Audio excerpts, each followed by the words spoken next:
সমগ্র বৌদ্ধ জাতি অত্র পার্বত্য অঞ্চল সহ সমগ্র বিশ্বে সধর্মের শাসন রক্ষা ও সমুজ্জ্বল করার ক্ষেত্রে আপনার ত্যাগীময় অবদানকে আমরা গভীর শ্রদ্ধা করে স্মরণ করি। জগতের সর্বজীবের কল্যাণে অনন্তকাল ব্যাপী চিরস্মরণীয় ও সর্বদা পূজিত হয়ে থাকবেন। এ মহান সাধক পরমাত্ম জ্ঞানের অধিকারী আপনার জীবদ্দশায় আপনি একনিষ্ঠ কঠোর ধ্যান সাধনা দ্বারা অর্জিত পূর্ণ বোধিজ্ঞান জগতের সর্বজীবের কল্যাণের জন্য বিতরণ করেছিলেন। তার জন্য আমরা আপনার নিকট চিরকৃতজ্ঞ। আপনার নির্বাণত্ব সেই লব্ধ বোধিজ্ঞান ও হিতবোধের নবপ্রজন্মকে নিরাপদে ও শান্তিতে জীবনযাপন করতে পথপ্রদর্শক হিসাবে দিক নির্দেশনা প্রদান করেছে। সধর্ম রক্ষার্থে সেই বোধিজ্ঞান কল্পকাল ধরে পবিত্র মনে আমাদের মাঝে আর্যধন রূপে সযত্নে সংরক্ষিত থাকবে, সর্বদা ভক্তিবলে পালিত হবে এবং তাহাই আমাদেরকে রক্ষা করবে, এই আমাদের একান্ত বিশ্বাস। এই পরিনির্বাচিত পরম পূজ্য শ্রাবক বুদ্ধ আপনি মাকে পরাজয় করে অমর ভুবনকে অধিহত করেছেন। আপনি আত্মজয়ী, আপনি আমাদের সর্বকালের ত্রাণকর্তা, নিরাশ্রয়ের আশ্রয়, অনাথের নাথ এবং পরম কল্যাণ মিত্র।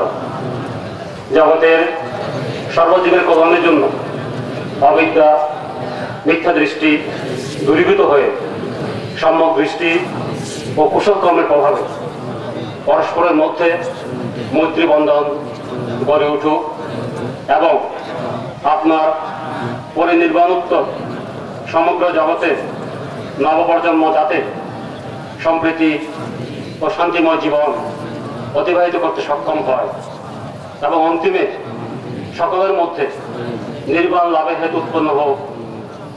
আজকে এই পবিত্র দিনে আপনার নিকট এই আশীর্বাদ প্রার্থনা করছি। পরিশেষে আমরা তথাগত বুদ্ধ নির্বাণ শান্তি কামনা ও প্রার্থনা করছি। পাশাপাশি সধর্মের শাসন উত্তরোত্তর শ্রীবৃদ্ধি ও স্থিতি কামনা করছি। সভ্য সত্তা সুখেরা ভবন্তু জয়ত বুদ্ধ শাসন। শ্রদ্ধাবনত বৃত্ত সমাজ সংঘ, উপাসক উপাসিকা কার্যনির্বাহী পরিষদ এবং দেশ ও বিদেশ হতে আগত সমবেত পুণ্যবৃন্দ, রাজভবন বিহার, রাঙ্গামাটি। গণতন্ত্রে মহাপরিনির্বাণ করছি এবং মহাপরিনির্বাণের অর্থ হল যে আমার লোকের মিশিয়ে আগে আমার পবিত্র দায়িত্ব হল যে আমার পরিধানে আমি যেন সঠিক পথে চলি, জ্ঞানের পথে চলি, সত্য পথে চলি, যে ধর্মদের সময় দিয়ে সেটি অক্ষর অক্ষরে পালন করে না।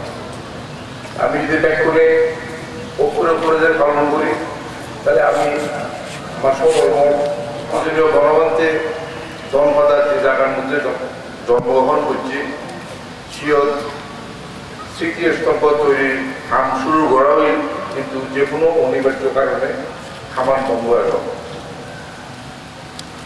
তো আমি সকল প্রকার যে অসুবিধা নিয়ে এলো আমি এখানে তুলে দিচ্ছি এবং এখানে তৃতীয় স্তম্ভ পুনরায় সম্পূর্ণ করিয়ার মতো অবস্থা দিচ্ছি। আমি আগামী অর্থ বছর পার্বত্য তথা বিষয়ক মন্ত্রণালয়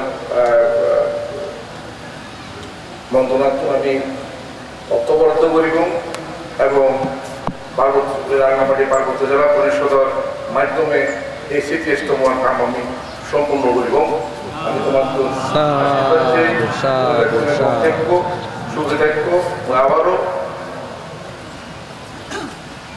বাক্যরয় মৈত্রীময় শুভেচ্ছা জানাতে মহদান শেষ হল।